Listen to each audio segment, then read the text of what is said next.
Guys, ഇന്ന് നമ്മൾ കാണാൻ പോകുന്ന ഇതുപോലത്തെ ഒരു പീക്കോക്കിൻ്റെ വർക്കാണ്. സോ ഇതെങ്ങനെയാണ് നമുക്ക് സ്റ്റിച്ച് ചെയ്യുന്നതെന്ന് നോക്കാം. അപ്പം നമ്മൾ ഇന്ന് ചെയ്യാൻ പോകുന്നതാണ് ഇതുപോലത്തെ ഒരു പീക്കോക്ക് വർക്കാണ്. ഇതിൻ്റെ ചുണ്ടുഭാഗങ്ങളിൽ ചെയിൻ സ്റ്റിച്ചാണ് കൊടുത്തേക്കുന്നത്. അതിൻ്റെ കണ്ണിൽ നമ്മൾ ഇതേ ഷേപ്പിൽ തന്നെ ചെയിൻ സ്റ്റിച്ച് കൊടുത്ത് നമുക്ക് ഫില്ല് ചെയ്യാം ഇതുപോലെ. അപ്പം നമ്മൾ ഇവിടെ ഈ സൈഡിൽ കൂടെ നമ്മൾ ചെയിൻ സ്റ്റിച്ച് ഇട്ട് സ്റ്റാർട്ട് ചെയ്യും. അത് കോട്ടൺ ത്രെഡാണ് ഞാൻ യൂസ് ചെയ്യുന്നത്. ഇത് മൊത്തം ഇങ്ങനെ റൗണ്ടിൽ നമ്മൾ ചെയിൻ സ്റ്റിച്ച് ഇട്ട് പോകും.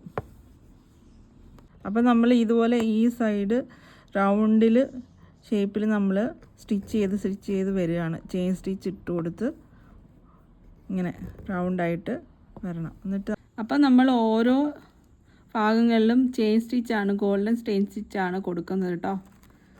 നമ്മളപ്പോൾ ഈ ബോർഡറില്ലേ, അവിടെ നമ്മൾ ഈ ബ്ലൂ കളറിലെ ത്രെഡ്, കോട്ടൺ ത്രെഡാണ് നമ്മൾ ഉപയോഗിച്ചിരിക്കുന്നത്. അപ്പോൾ ആ ത്രെഡ് വെച്ചിട്ട് നമ്മൾ ഇതുപോലെ തന്നെ ചെയിൻ സ്റ്റിച്ചിട്ട് ഇത് റൗണ്ട് ഫില്ല് ചെയ്യുക. അപ്പോൾ നമ്മൾ ഈ ഭാഗങ്ങളിൽ രണ്ട് ടൈപ്പ് ചെയിൻ സ്റ്റിച്ചാണ് കൊടുത്തത്. ഒന്ന് ബ്ലൂ കളറിലെ ത്രെഡ് വെച്ചിട്ടും ഒന്ന് ഗോൾഡൻ, രണ്ട് വശത്ത് കൊടുത്ത ശേഷം ഈ മധ്യഭാഗത്തോട്ട് ത്രെഡ് എടുത്ത് അതിലേക്ക് ആദ്യമേ നമ്മൾ ഒരു സീക്വൻസ് കൊടുക്കും.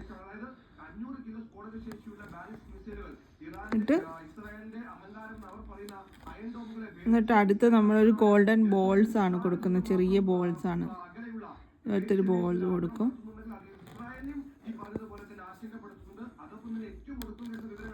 അത് കഴിഞ്ഞിട്ട് നമ്മളൊരു ക്രിസ്റ്റൽ ടൈപ്പായിട്ടുള്ള ഒരു ട്യൂബ്, വലിയ ട്യൂബാണ് ഇത് കൊടുക്കും.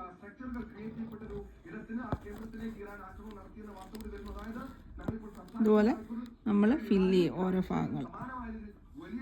നമ്മളുടെ വർക്ക് ഇവിടെ ഫിനിഷ് ആയിട്ടുണ്ട്. നമ്മൾ ബീഡ്സ് വർക്കൊക്കെ ഇതിനകത്ത് ചെയ്തിട്ടുണ്ട്. സോ എല്ലാവരും ഇത് ട്രൈ ചെയ്ത് നോക്കണം. Thank you so much for supporting me. Please like and subscribe my YouTube. God bless you all.